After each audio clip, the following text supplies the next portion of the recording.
All right. Hey, everybody. Haven't done this in a while, but we are coming to you live. So on Facebook, Friday, March 1st. So hopefully everyone will be logging in soon and we'll get right to it. Just waiting for my buddy JC to come on board. But meantime, hopefully you'll be here asking questions and we'll be able to get to your answers. So hopefully get some springtime here soon because it is colder than a witch's elbow here, and that's unusual for our area. So, hey, Monica. So, got Monica checking in, and then hopefully we'll get some other people checking in on a nice Friday as well. So, I'm just waiting on JC Santana to join us. So, 6 people already. Let me know you're out there. Say hi, all the rest, and yeah, we'll get you going soon. So yeah, so we're just waiting for JC, and then I'll get right at it.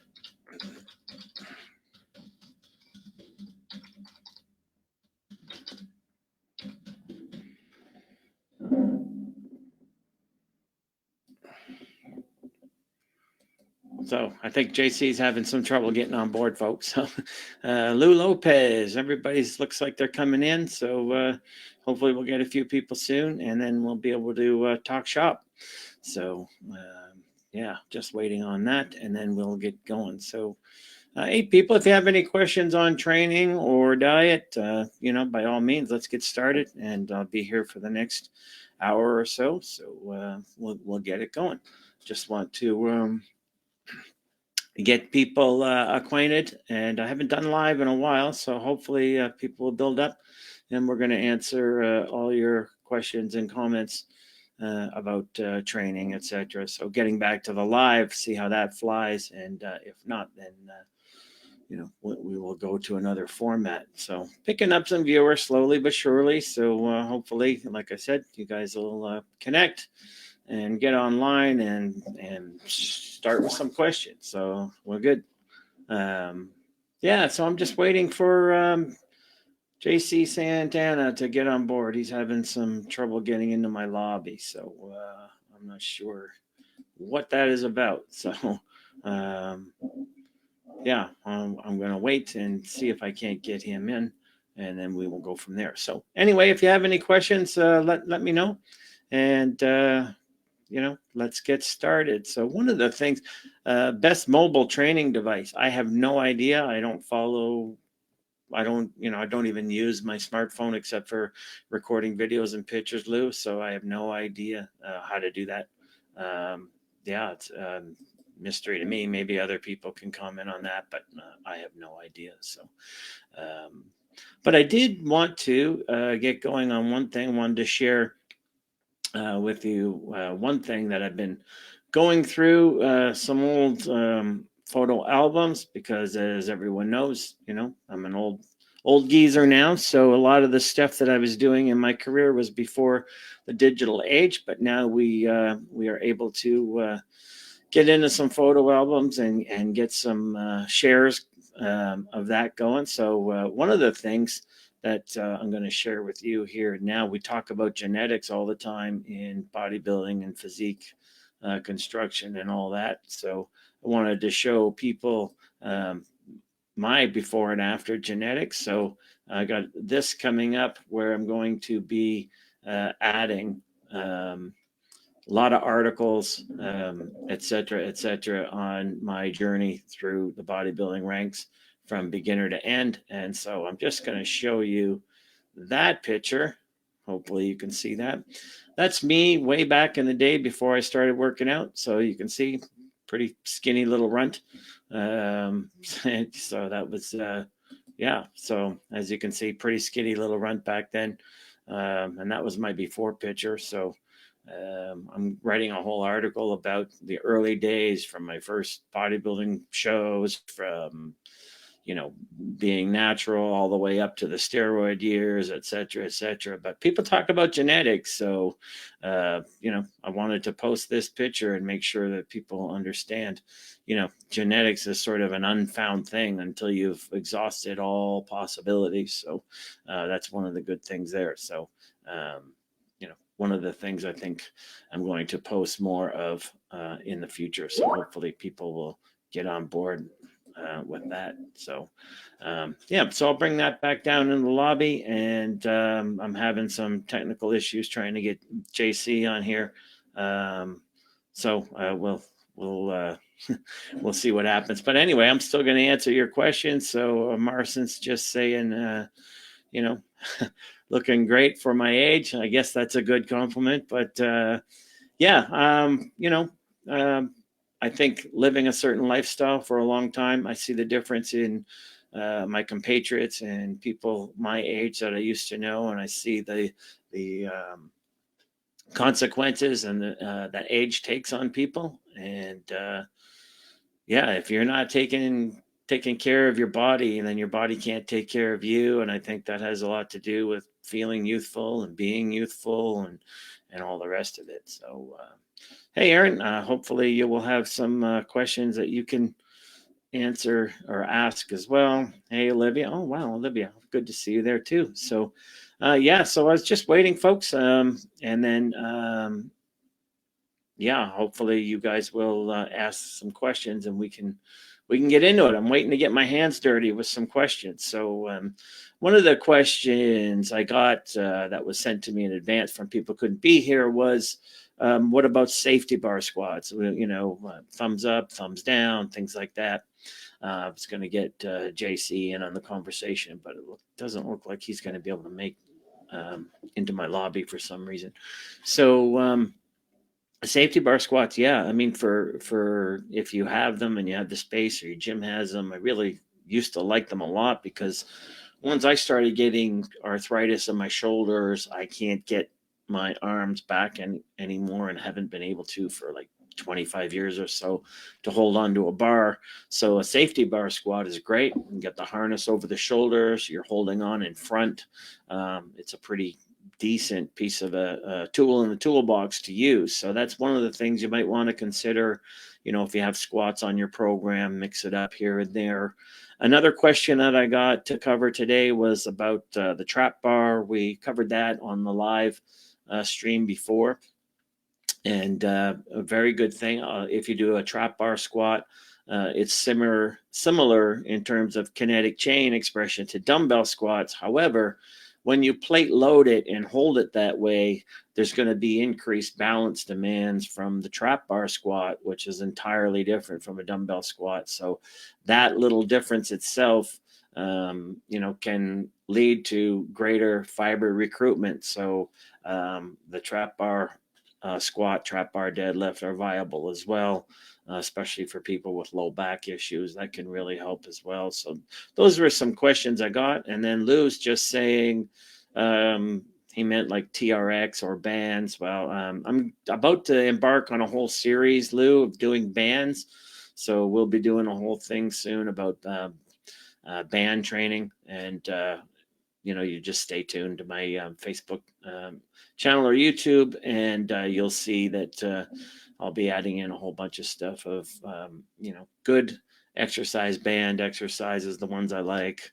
I'm not going to do a whole series on the ones I don't like, but we'll do ones on the ones I like, and then we will, you know, take it from there. So Lydia's just saying she doesn't get the benefit of doing ball slams. Why do people CrossFitters do them? More of a power generation through the core, Lydia. That's something JC would address more efficiently than I do. But I think it's one of those things that just comes in and out of vogue trend. So for a while, some gyms were doing them, and then the pounding on the floor was making too much noise, so you couldn't do them. And then, you know, for other reasons, and then again, opening up the core with arms overhead can activate, you know, abs, serratus, things like that, and of course generate power. So that always helps too. But yeah, if you're thinking of doing them to get a benefit in terms of physique development, there's better things to do. It's not that efficient. It'll generate more calories, but that would be so insignificant that it really wouldn't matter much. So that's my thoughts on that. I used to have them in some of my old metabolic programs way back when, but I've written them out since then. They don't offer nearly as much benefit as it used to be. So yeah, I'm neither here nor there on them. And what people do in CrossFit classes, I don't know. That's like asking me what people do on a keto diet. It's like, who cares, So, get them doing something that's more appropriate in terms of principle foundation, and then we can talk about that. That would be another thing as well. So that's very, very important too. So another thing that come up that I really wanted to get JC's input about is a lot of the people that I deal with, especially the guys, they want to sort of combine bodybuilding, traditional body part training with MMA training, some kind of jujitsu or whatever.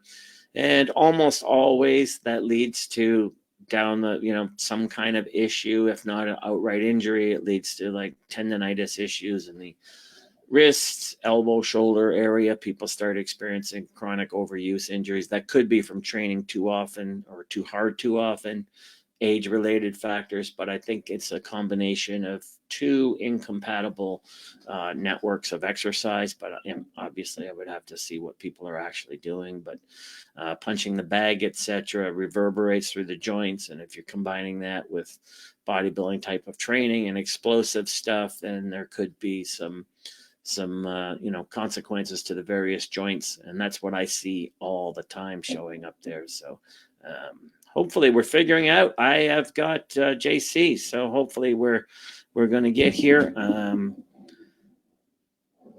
Yeah. Oh, good. We're going to get some good stuff. So let me see if I bring JC into the conversation. Oh, all right. All right. Got him. We are good to go with the man, the myth, the legend. All right.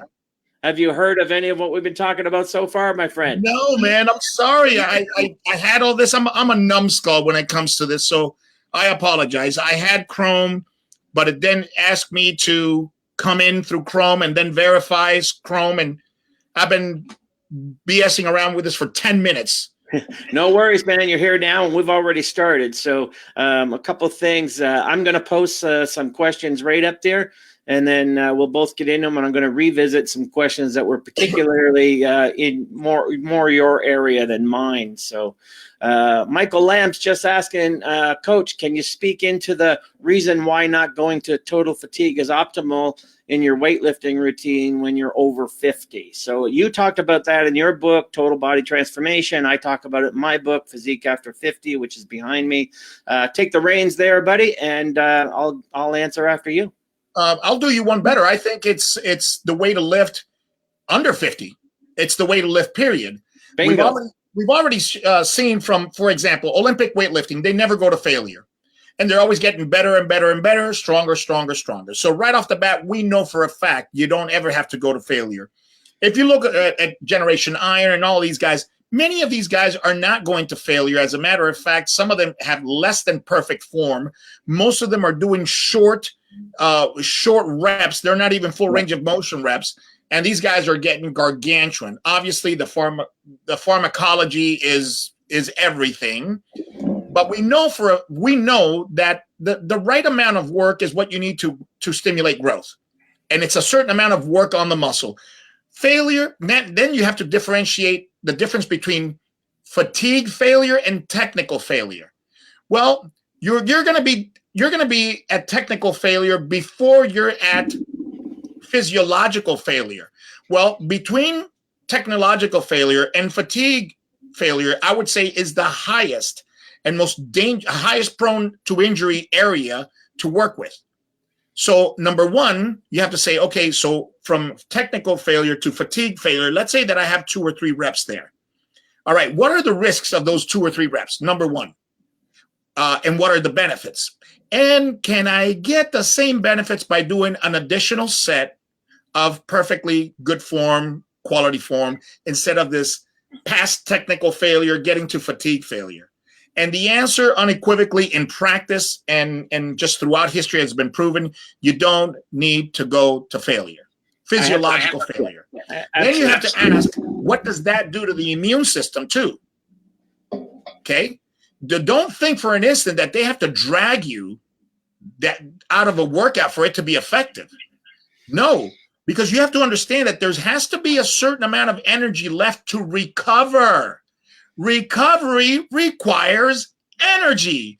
And when you sap the human body of that energy, then guess what happens? Your immune system hits the tank. It stays down there low. And now any little virus that normally would have been shaken off your body, and you touch a doorknob and you go like this, you self-inoculate, and bingo. An innocuous situation now turns into a cold. And I'll take the ball from there. One of the things that I, specifically in the over 50 crowd is in my book, Physique After 50, that we know recovery is more easily compromised as we age than is, stimulation, adaptation, response. So particularly for the over age 50 group, what you're talking about, recovery becomes a more equal concern, as does the stimulus. And also talk in the book about the difference between optimum work capacity versus maximum work capacity. And then, what's the difference? So in my steroid days, just before you got online, I posted a picture. Maybe I'll post it again, get your commentary on that. But in the steroid days, because the steroids sort of made an equal playing field of everybody, if they have the right, receptor affinities to the juice and all of them, that's a topic for another conversation. So I got into the whole forced reps, negative, strip sets, all these other things that, guys at the time, myself included, printing in the magazines, it was all about intensity being intense city. But really, the steroids were making up for guys making gains in spite of themselves, not because of what they were doing, but in spite of what they were doing, because they could recover doing the insanity. Let's take a muscle way past what it needs to stimulate growth. God bless Lee Haney, stimulate, don't annihilate. A lesson I didn't learn for years and years and years after getting into it, because the PED use sort of masks, all that stuff. So I think people need to learn that training hard and training smart can coexist, but how they coexist is something you're only going to learn from taking the reins and learn by doing, right? So, very good. I mean, and not only take it to the personal training level.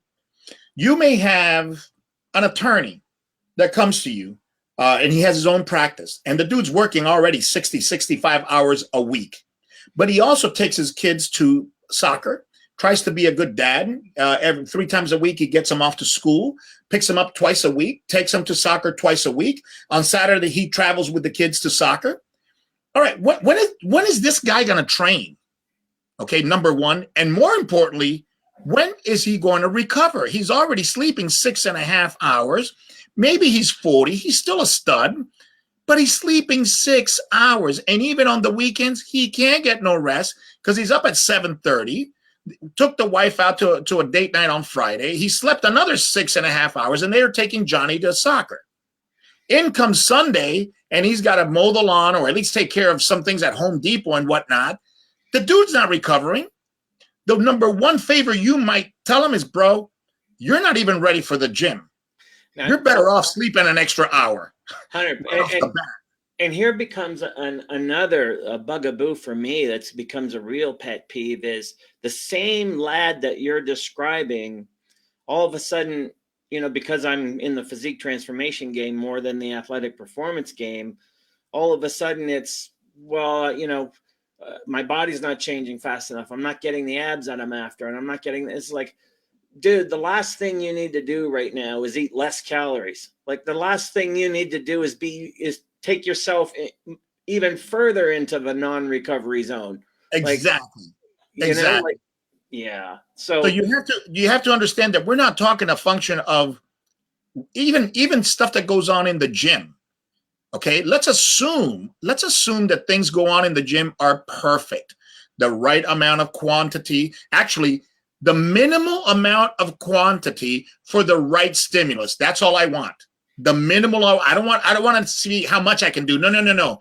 I'm asking, even with my 25-year-old fighters, what is the minimum that I can do to get him strong enough so he can knock out somebody with a punch, let's say. Okay, that's it. Yeah. What's the best shape I can get him in, All right. What's the minimum that I can do? Very high intensity for him to go 17 minutes like a bat out of hell. That's all I want. I don't want him to go 30 minutes because he doesn't do 30 minutes. Why Okay? risk compromising performance, right? So let's assume that what's going on in the gym is right. You have to ask yourself what's going on outside of the gym, and people will say, hey, can you add some training? And you look at their weekly schedule, and this is obviously very big with triathletes, that they don't want to give up any volume, and they're already that guy, that attorney that takes his kids, wakes up at 4 o'clock in the morning, got his bike ride in, lunch, and you're going, and where are you going to stick more crap on top of this? But they do.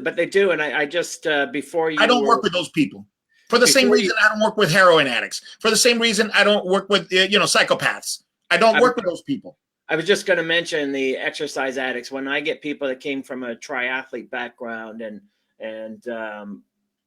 they've already like blown out their knees, ACL reconstruction, and their answer to it, but they don't want to give up. The triathlon is really just a mask of a darker issue. They're exercise addicts, right? They can't go. So they got to do double bricks and triple bricks. And what if I'm not swimming across the lake every day? And on my day off, is it okay if I run a 10K with my friend? And, finding a reason, any reason at all to like add more to what they already don't need to be doing. Along those lines, we got a question, since this is a live Q&A, let's get the people involved.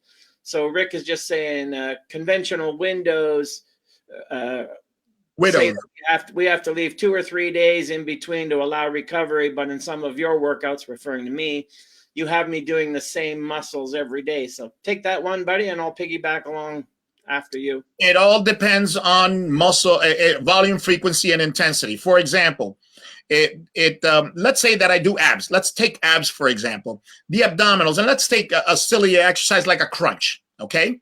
Right. You can do crunches every day. So let's say that you're in good shape. Can you do three times 20 crunches every day, all day, every day, and you'll never train the abs for many reasons. Number one, you're probably strong enough where you could do 5 sets of 100, and that would cause some delay on muscle soreness. But if you stay below that, 3 times 20 is pretty much like giving you 3 times 10 push-ups every day. Could you do that every day and not overtrain? Absolutely. Why?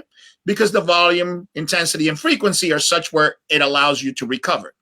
And also you have to take into some consideration that some muscles are made to do a lot of work every day, like calves. Why? Because we walk. So you could probably do 3 sets of 25, nice calf. You can probably do that 6 times a week, 5 times a week, and not overtrain them. Because it's moderate, and it's moderate load, moderate volume for a muscle that's used to doing a lot of volume. Okay. And now, the chest ain't made to bang every day because they're not locomotive muscles. But I can give you 3 sets of 20 push-ups. If you gave me 3 sets of 20 push-ups every day, I would never overtrain, ever, because I'm capable of doing more. But if you gave me, let's say, 5 sets of incline, 5 sets of flat, 5 sets of dips, just that, you gave me that every day, I'd last about 10 days, and then not even. I would last 7 days, and I would be in pain, and I would forever shut down for the next 2 months. So but you're also the one that said it's the total sets, however many total sets you get them in, whether that's once a week or over 5 days. If it's 20 sets spread over 5 days or 20 sets done, on chest day, then big difference.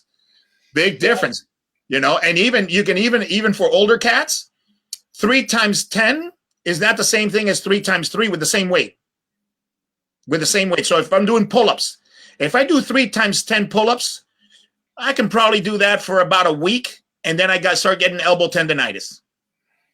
But if I do 10 sets times 3 spread over a day, for some reason, I don't get the same tendonitis, because it appears that when my muscles get fatigued is when it goes straight to the tendon, or when the tendon puts a lot of load.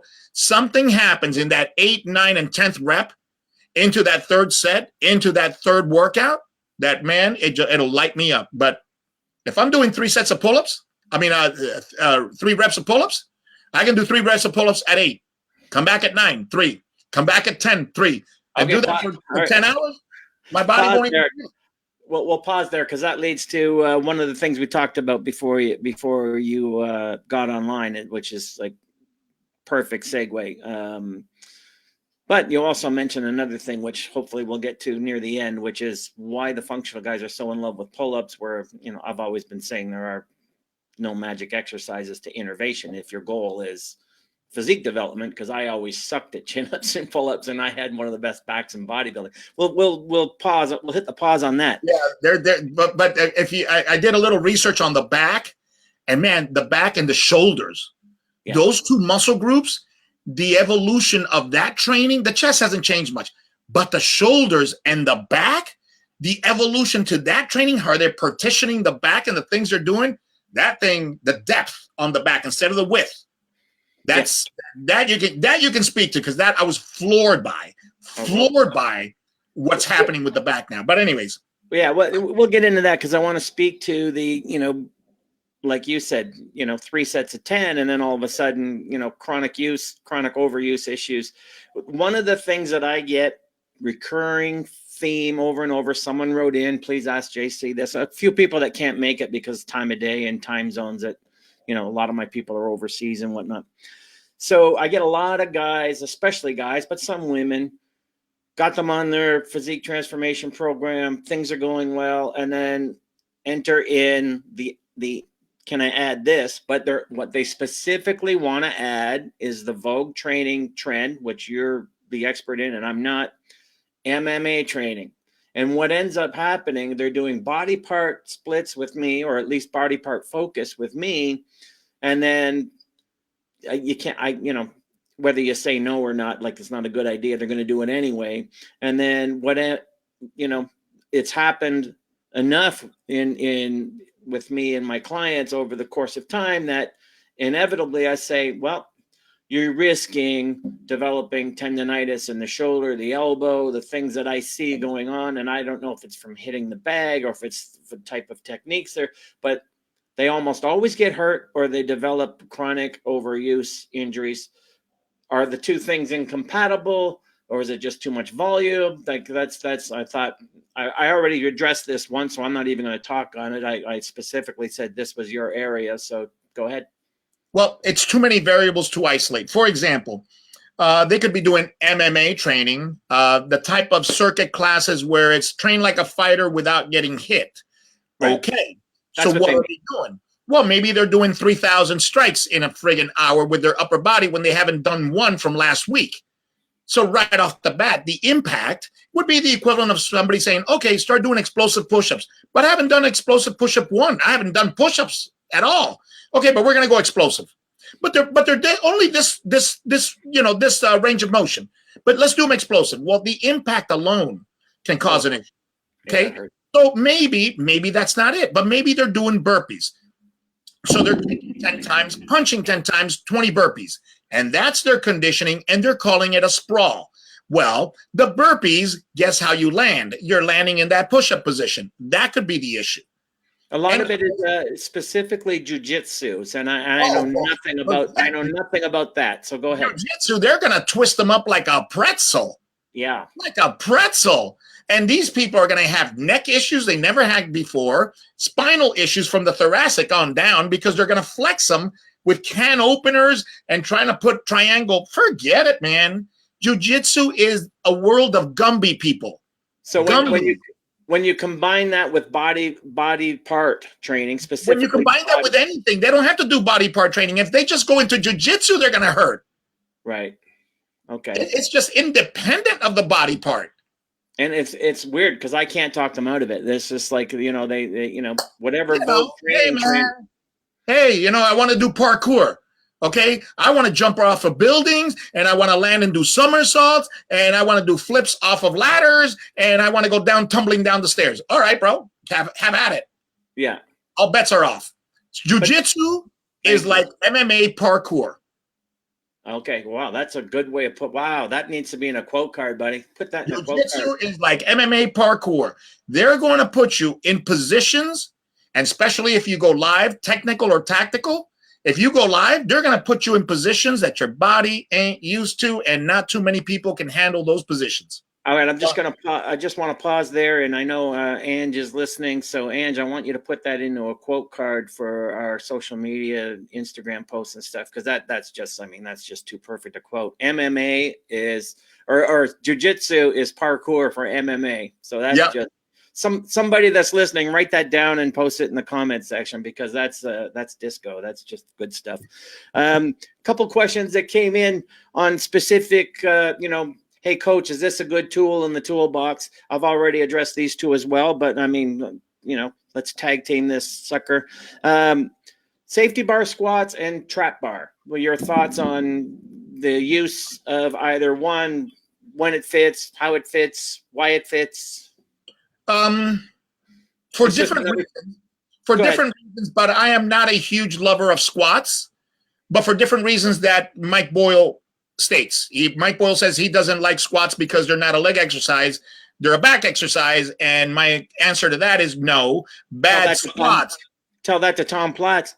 Yeah, bad squats are a back exercise, not a leg exercise. An appropriate squat is pretty much a leg exercise, and the reason it becomes a back exercise is because you don't have any legs to begin with. So you try to extend the legs without moving the bar. Guess what happens? You end up in a good morning position. Now it's a back exercise. Bingo. Because that comes when people, like I said, they're training their ego, not their bodies. Yeah. Right. If you can't do it, like I call it a Frankenstein squat, hands straight out in front of you, body weight only, break parallel. If you can't do that, you got no business putting weight on a barbell. And they think hanging the weight on your hands is gonna make it better. And in a certain regard, it will make it better, but it's not gonna make it perfectly okay. And look, if you want big thighs and that's all you want, you got leg presses, leg extension, leg curls, and you're hearing it from a functional dude. Yeah, but you're one of the few functional dudes, though. No. I'm 100% function, because you want to know what? What is the function that you're after? Hypertrophy. Bingo. Then you got to know hypertrophy. The biomechanics of running and surfing and jumping doesn't do you any good, because the function is bigger. I want to function as a bodybuilder. My function is to get bigger. And that, I go through this all the time with people over and over again who think a bench press is a bench press and a squat is a squat and a deadlift is a deadlift. And Fred Hatfield was one of the first ones to say the quads are relatively inactive in a powerlifting squat, because it's not the goal. The goal is to lift the weight, not to necessarily see how much, overload you can put on the muscles of the quad, right? Yeah, so your muscles are not competing. No, I want to do more. That's not the way they function. And I wrote an article way back for T Nation and specifically pointed out Fred Hatfield, the first man in history to squat 1,000 pounds. And then I had a clip of him at FIBO in Germany spotting Tom Platz, who squatted that day with Fred Hatfield spotting him, 500 pounds for 24 reps. Now, there's no way in hell Fred Hatfield was ever going to squat 500 pounds for 24 reps. Right. Like with his leg, like it just wasn't going to happen. Right. So people confuse strength with development all the time, development with strength. The one thing I had to say about the safety bar squat was, for me personally, once the arthritis really took hold of my shoulders, I can't get my hands behind me I couldn't do a behind the neck press, behind the neck pull down. I couldn't hold on to a bar to do squats. So a safety bar squat was really good for me because I had handles in front. So like you said, it's all about function, right? And it's so look, if you can't run a marathon, I give you a wheelchair. We're going to wheel you through it. I mean, you find a way to get it done. So the safety bar is awesome. Like in your case, Scott, where you don't have the flexibility. Or let's say, look, I just don't like to put my hands back there. Why? Because I don't have the flexibility. Safety. Let's say that you are dealing with a 16-year-old and he's really skinny and he's got no muscles really to put anything on up there. I'm talking about these 6'3", 150-pound guys that you see all the time. Parents bring them to you. Can you do something with my son? He's a basketball player. He's a volleyball player. He's a tennis player. All right. Well, number one, ma'am, he's 14, 15. Give him a little time for that testosterone to catch up. He probably eats like crap. He's on Nintendo till 2 o'clock in the morning. So maybe we can get him into eating a little bit more sleep, and the proper stimulus and hope to God that testosterone kicks in on time and it's going to be just okay. In that situation, if you want to use dumbbells from a hang or a trap bar, awesome. Because you can get him moving that sort of weight, giving him some good mechanics, fantastic. And then in the future, if you want to use the squat, great. But for a kid like that, my big work is the leg press. Why? Because I can load the legs more with a leg press and with leg extension and leg curls with a tall hard gainer like that than I can with the squat, even with a bar. He can't, just mechanically, they can't hold that much. So the leg press allows you to put 300 pounds on the legs, 200 pounds on the legs. With the trap bar, maybe allows you to put 80 pounds on the legs. So you use both. You use one for kind of overall, get this whole over thing going. And then you use the other one to let them legs get what they need so he can jump and run and do all that other stuff. Yeah, it doesn't have to be either or. You don't have to. No. Boom. Yeah. Hey, when you're deficient in protein, you just don't say, okay, only chicken. No, Right. You make sure you get enough chicken so you're not longer deficient in protein, but you sure as hell include your carbs and your fats and everything in there. So yeah, supplement. You don't draw the line and say either this or this. No, you supplement. So we'll be doing, let's say, some hang squats with dumbbells, or if you want to use a trap bar, great. All right. We'll use a leg press, maybe leg extension, leg curls. We'll use a 45-degree bench with some weight to teach them how to hip hinge, give them a little ass, because those guys don't have any ass. And because they don't have any ass, the hamstrings don't want to play, so that whole backside is gone. Or power generation, right? Exactly. So then, but on top of that, you can add your anterior reaches, your reaching lunges, your extensions on the ball, your hypers, your reverse hypers, your bridges on a single leg. You can add all of that stuff. And boy, this is just going to turn this guy into what you want. Bigger structure, more function, lots of hustle. We're beautiful. And you're a hero.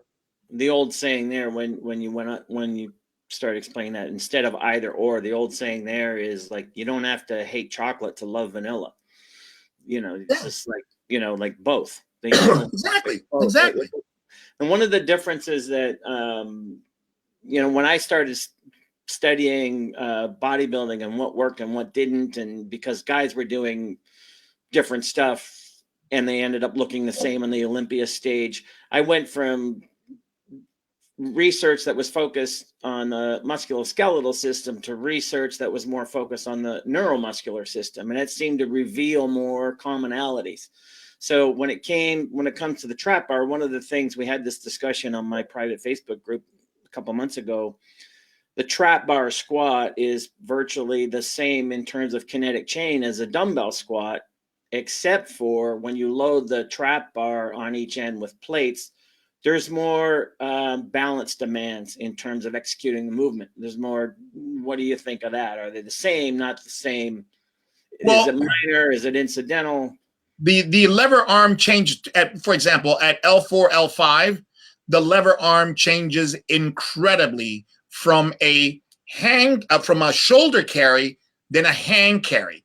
So it depends on what dumbbell squat we're doing. If we're doing a hang carry, No. Always dumbbells hang at the sides. I never let my clients do a shoulder dumbbell. Okay, so we do a lot of them here, so we can train with lesser weight, and you get a lot of core stimulation without banging the legs a whole lot. It's a good way to train heavy with light loads, because the demands on the core and the shoulders and holding it here. All right, we don't rest them here. We hold them here, so you can see that lever arm makes a big difference. But really, from the hang position, I like the bar, because the dumbbells have the tendency, you got to clear the legs, they're sliding up and down the legs. Do you move them forward? Do you move them back? Where that trap bar just kind of sets you. You kind of set it where you want. You got your body in the middle, and it just all comes up nice and easy. So people are like, well, I want the instability. I go, I don't want the instability. I want to load the system as much as I can with a symmetrical bar, so we don't have energy wasted to balancing. They've got enough instability. Why? Because this weight is free hanging. They're in the middle of 360. They got to control this. But the fact that it's symmetrically loaded, The fact that it's connected by one bar, the fact that their feet are planted on the ground gives me enough stability where I believe that I have the right mixture of instability, which is just 360 degrees, doesn't have to be on a Bosu ball, okay? And the optimal loading on the system where I can get a nice hormonal response, mechanical response, kinetic response. Bingo. And I want to point out something along those lines. It kind of goes in a different direction. And then there's another question that came in that I want you to address. But it ends up becoming mind-boggling when these trainers out there and stuff don't understand the difference between thinking and concentrating. The more you give a trainee to think about, the less they're able to concentrate in a way that's effective. The reason athletes keep doing what's called the basics over and over again. They leave college football as superstars. And when they get to the pros, what does everyone say? Oh, well, they got to go back to the basics. They got to, is because until you can do these things without thinking at a concentration level, then the more that a trainee gives you to think about, the more disruption from outside in extraneous stuff can get in the way of actual, not just performance, but development or improvement or progress or any of those things. Like, I've seen a train in every gym I've gone to. I've seen a personal trainer sit somebody into the seated chest press machine and tell them to think about 15 different things. As Fred Hatfield used to say, press the bloody weight. Just move the friggin' weight. Like, that's enough to think about right now. Yes.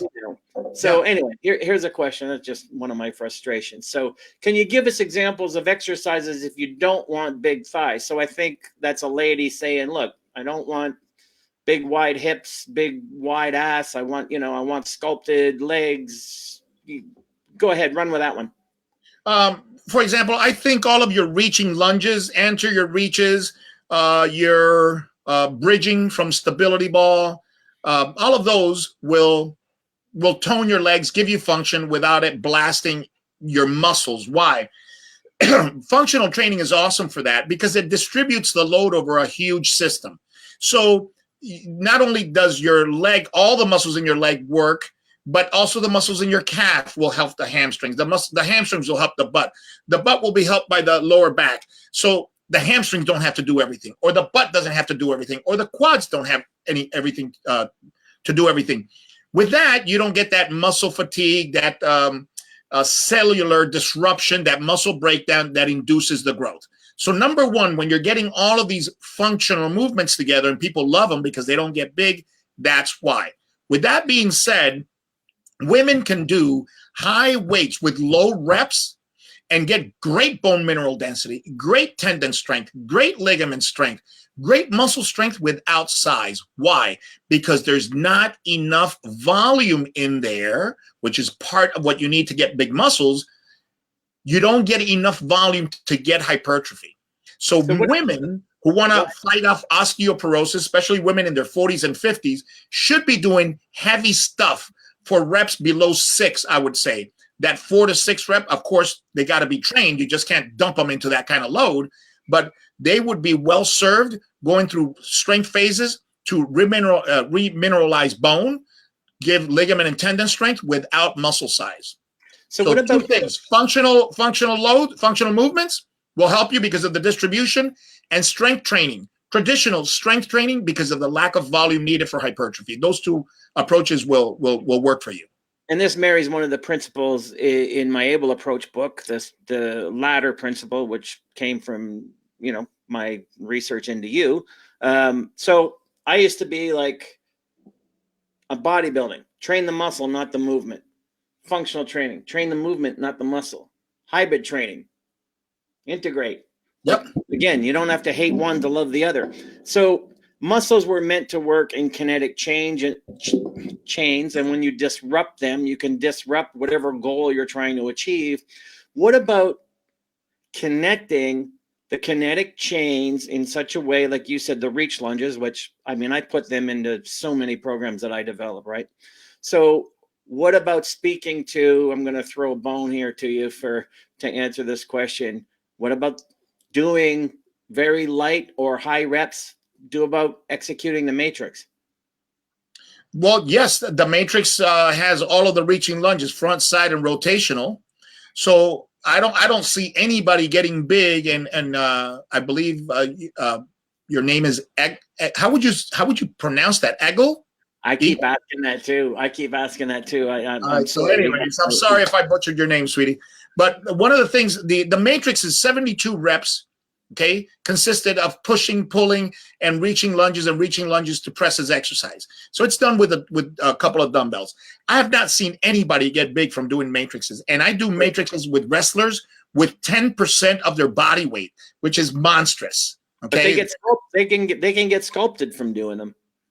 Well, the sculpting for me is diet mediated. I've never seen anybody get sculpted from exercising alone, unless God touched you when you were born, and you're one of those that can have veins in your abs while you eat McDonald's. If you're that person, you can get sculpted from watching TV. But for regular human beings, I've never seen anybody get sculpted from exercise. Period. No one out trains an inconsistent diet. There you go. There is no training that will offset a bad diet. It ain't gonna happen. Or even an inconsistent diet if you're not genetically inclined. Yeah, that's a bad diet. A bad diet is one that doesn't allow you to look the way you want to look. There you have it. So if you're looking a little doughy, if you're looking right out fat, it's nutrition. It ain't training. If you go to the Ironman, you will see a bunch of people cross the line, iron people that look doughy and that look soft. And you go, this is not a triathlete. Oh, yeah, they are. Because you can function doesn't mean you look like a model. That model for people who are not gifted is nutrition mediated 90%, if not 100. Yeah, I used to get people commenting and thinking they were being derogatory, saying, well, Abel, he's too old school. He's not, again, they were all about the magic chrome plated tools on the toolbox, right? Right. I was just like, well, you know what? My mentor, Bill Pearl, built a pretty good physique with half of the movements and knowledge that we have now because of the consistency of diet and training, lather, rinse, repeat, so everyone's looking for that, especially online, that just feeds into this nonsense, 5 magic hacks to have ripped abs and, Yeah, no, it's going to be calorie deprivation at any point in time to get rid of the fat. There's no way you're going to be calorie surplus and get rid of fat unless you're injecting some magical stuff. But for normal people, you have to be in a calorie deficit to force your body to get into the fat stores. Now, there's ways to do that to hopefully not freak out the thyroid and the other muscles involved that'll shut down your metabolism. And now forever, you're going to be like in trouble. And that lends you to yo-yo dieting. But if you don't want big thighs, or I know what you guys want, you want smaller thighs. If you want smaller thighs, you have to diet. Now, if you want what's underneath the fat to look decent, Scott will tell you, it's not as much work as you think it is. It's not that much. It's not that much to tone a muscle, for crying out loud. The diet is the issue. The diet is the issue. To be able to see the muscle, that's the issue. So if you want small thighs, the diet has to be on point. The only problem with women is when you have the thighs you want, then your boobs and your upper body go to nothing. Then you go, but my boobs disappeared. Your boobs are largely fat. When the body takes the fat from down there, guess what? It takes the fat from everywhere. There's your problem. Couple comments coming in. Former client of mine trains women online. He's just saying people don't see just how much gold these two spit out on everything. Hello, gentlemen. And hey, Marty, what's up? He followed that up. Still looking large and in charge. I think he means this for Brian Kahn or Cron. I think you know who that might be. He's just saying so much gold being dropped. Yep. I mean, yeah, if people aren't benefiting from this, then like I said in earlier podcasts with JC, then you just don't understand what expertise is. So, okay, here we go. Can you go over the dumbbell versus barbell shoulder workouts concerning squats? So I think he means the shoulder hold versus a barbell. Well, you kind of already explained it, but go ahead. I mean, the big thing is, look, when you have a barbell, if a barbell is on the shoulder, it can either be behind the neck or in front. So it's either resting on the traps, on the meaty part of the traps, okay, below the most of the cervical spine, if not all of it, or it's on the clavicle shelf if you're using a front rack in Olympic weightlifting. Those are the only two places to lay a bar to do a squat. The back squat, you have more of a forward lean, putting more on the L4, L5 glute area. Less knee flexion is needed. When you're up front, you have to stay more vertical. If not, the bar falls forward. And of course, when you stay more vertical, the need for knee and hip flexibility goes through the roof. And it's an easy way to tear up the knees because not everybody can stay vertical, okay, and squat. The type of external rotation that you need at the hips and the type of, believe it or not, rotation that you need at the knees is insane. And if you don't have the knees that can take that and the hips can take that, you're going to end up like me. All right? Let me just stop you right there. Why do so many experts not understand the relevance of rotation and what it actually is? And maybe first explain to everybody what it actually is, and then why is it so dismissed? Because people don't understand that you need an enormous amount of hip rotation to be able to sit between your ankles, okay, no matter how low you go, but you got to sit in that area to stay vertical.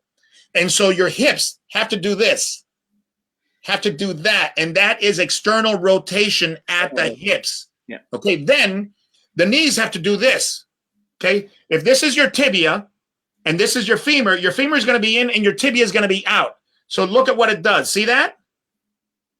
Okay. Right. That is relative internal rotation of the tibia on the femur. And if you don't have the right structure, man, I'm telling you right now, you're going to wreak havoc on your knees.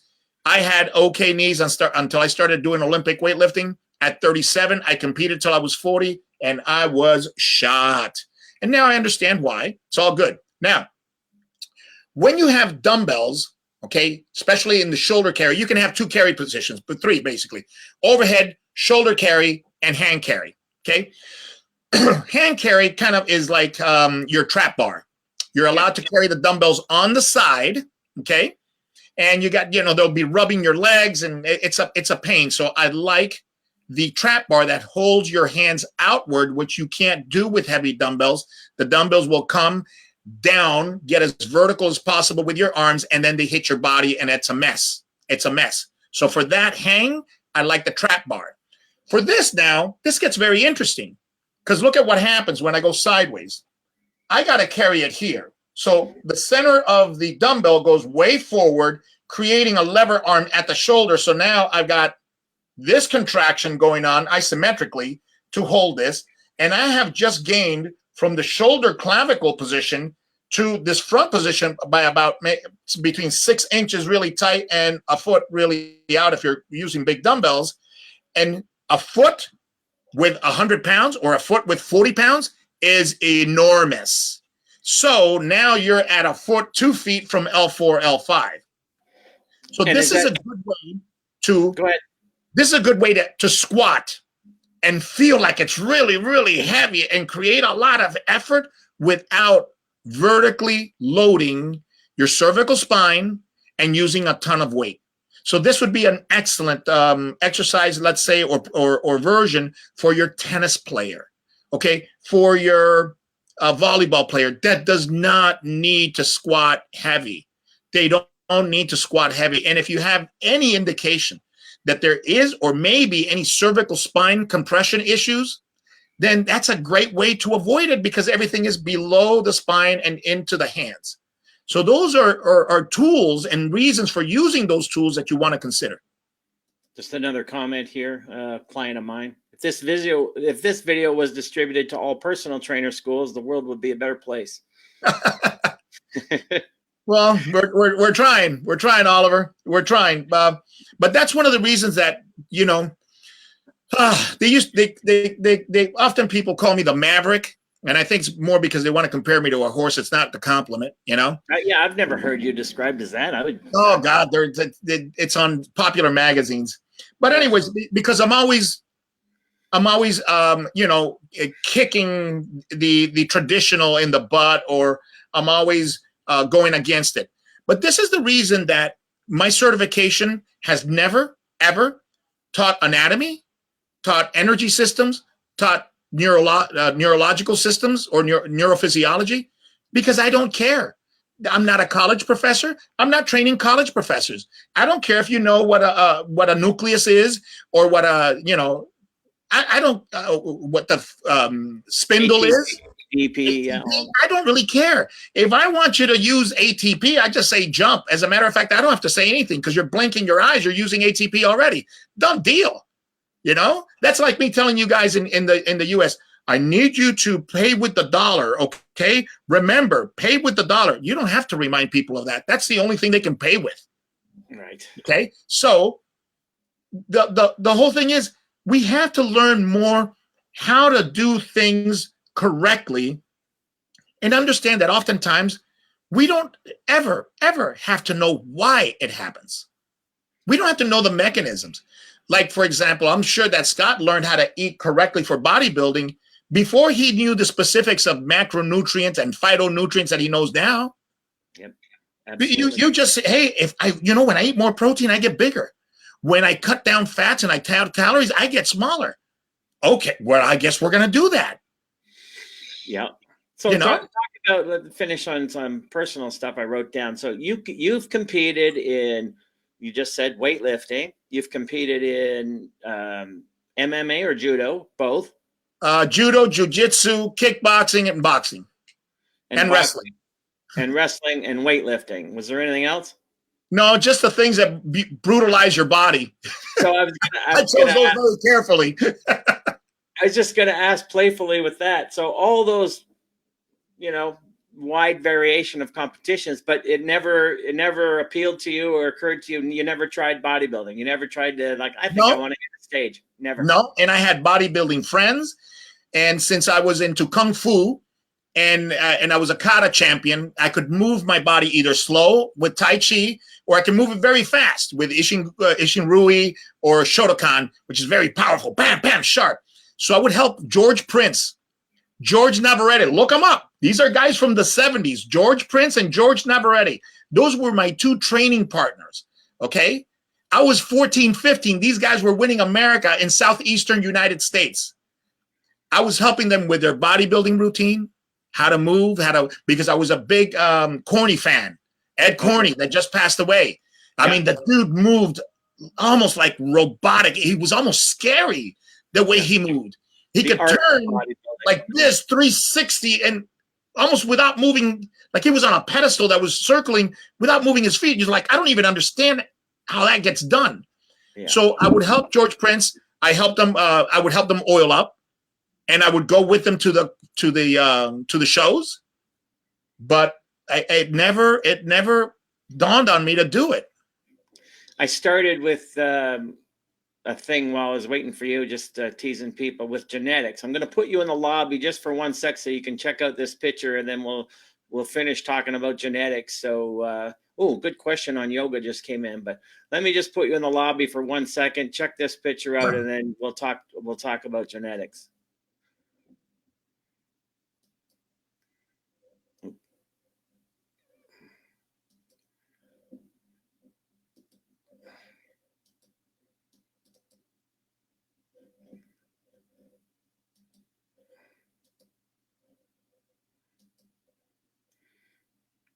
Hang on 1 sec.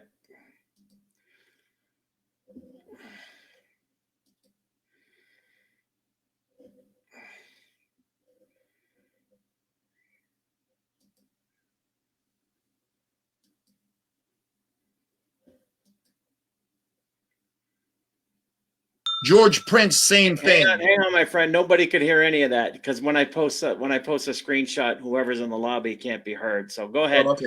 It was just a laugh, but I've discovered all these old, because you and I both existed before the digital age, but now we've realized how to enhance digital. We can make old photos into digital. So I'm doing a whole thing on genetics because I hear that a lot. But that was this young lad at 14 and 15, like the guy you described earlier, the skinny little kid, and then what it became. So just you all should check out Scott on the internet. Just put Scott Abel and go to images.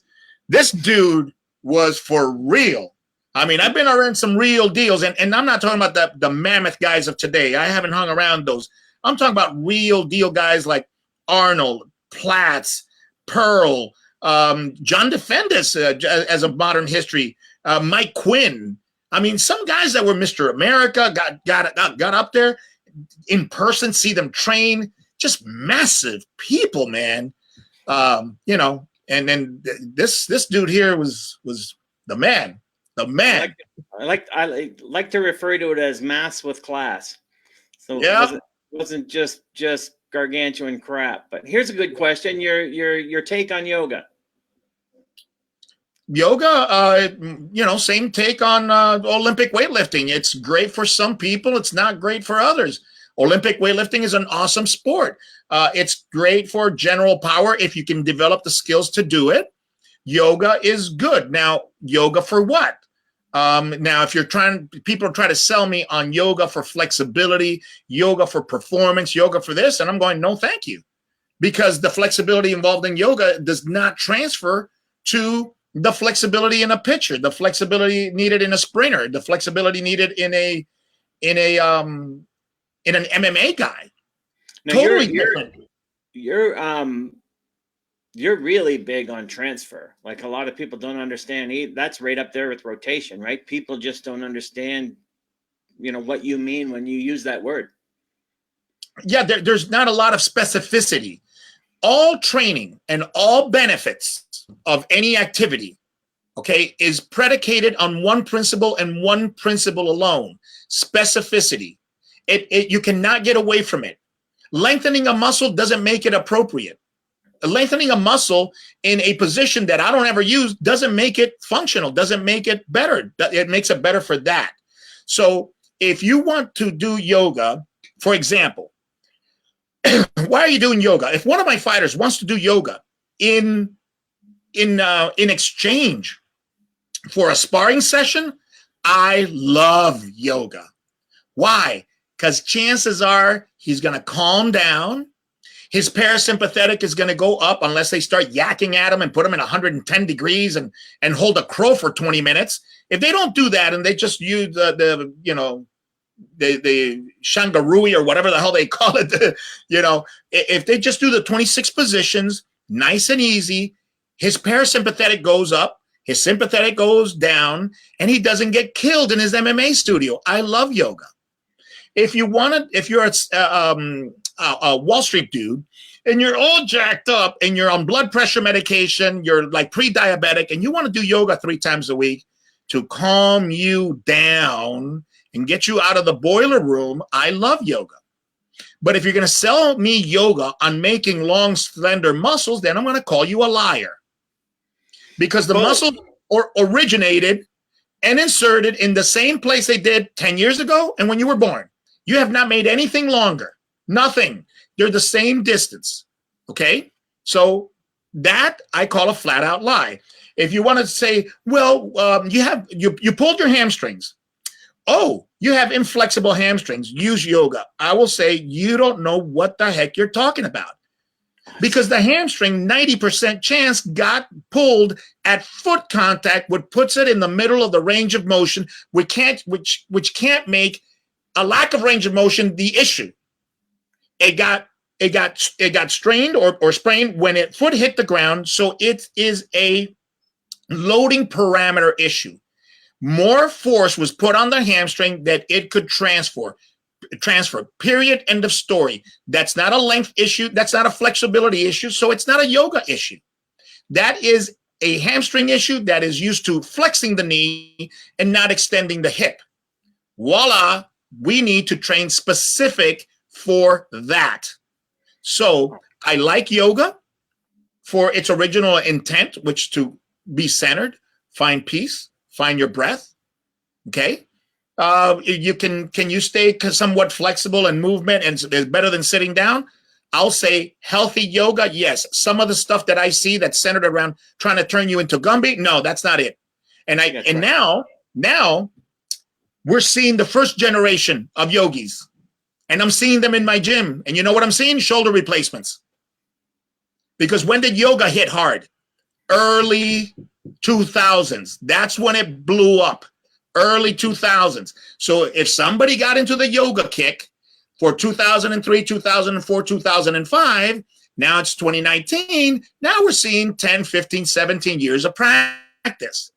And since you get put in that plank position, that upside down dog, and that push-up position, whatever the heck it's a chaturanga or something like that position, all right, now we're seeing shoulder issues. I've been to several yoga classes, and I don't like yoga. Not one of them checked for shoulder stability, and they put me in that position for a half hour. Yeah, and I think the other thing too is that they tend to follow, as most friggin' people do in fitness, whatever the vogue trend. So I'm with you. I'm like, I recommend yoga to a lot of my people who need to de-stress, Yes. right? Or who need to just like connect with their bodies, which they're not doing. But yoga also went the way of CrossFit in that it became like, how intense can we make it? You know, let's make it more intense. I always tell my clients, do yoga as long as it doesn't feel like a workout. If it starts feeling like a workout, that's not compatible with what we're doing to you know, change your muscles and stuff. If you're walking out of there exhausted and, you know, Yes, you strain the muscle. If you want to use yoga as a mode of workout, then I suggest you use the right yoga, okay, that understands your body, that doesn't try to turn you into a yogi, that honors your inherent design and range of motion, and doesn't try to get you to any given range of motion that's ideal for yoga. Okay, that is an appropriate yoga class as far as I'm concerned. Yeah. If you want to use it as a workout, fantastic, 3 times a week, beautiful. Hopefully you'll never get hurt. They will honor your anatomy. Everything's cool. If you're trying to add it to what you're doing, Scott, which is we're blasting shoulders today, okay? And tomorrow we're going to blast back. Oh, no, I want to do a yoga class in the morning. Look, we did chest and shoulders yesterday, or we did shoulders yesterday. They put you in that plank position. You're going to be exhausted, and you're probably going to do more damage than we already did. I need time for that muscle to recover. Then no, more crap is not going to help you. No.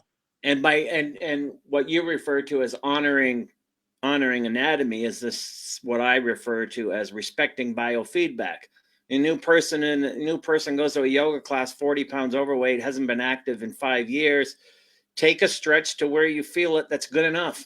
You know, you're not, like you said, you're not going to maximally lengthen that muscle in your first yoga class. Stop the nonsense. We got to stop there, brother. I could go all day, but man, but we should go live again next week so we can hit up people's direct questions. If you're all good with that, you figured out how to get on here live now? Yes, so now I will open up with Google Chrome. Now they've verified me, because I did do that. They wanted to verify me. So I had to go to my codes and get 50 million user names and passwords. So now they've verified me. I believe I will be able to go into Chrome, hit that link, and we'll be good to go.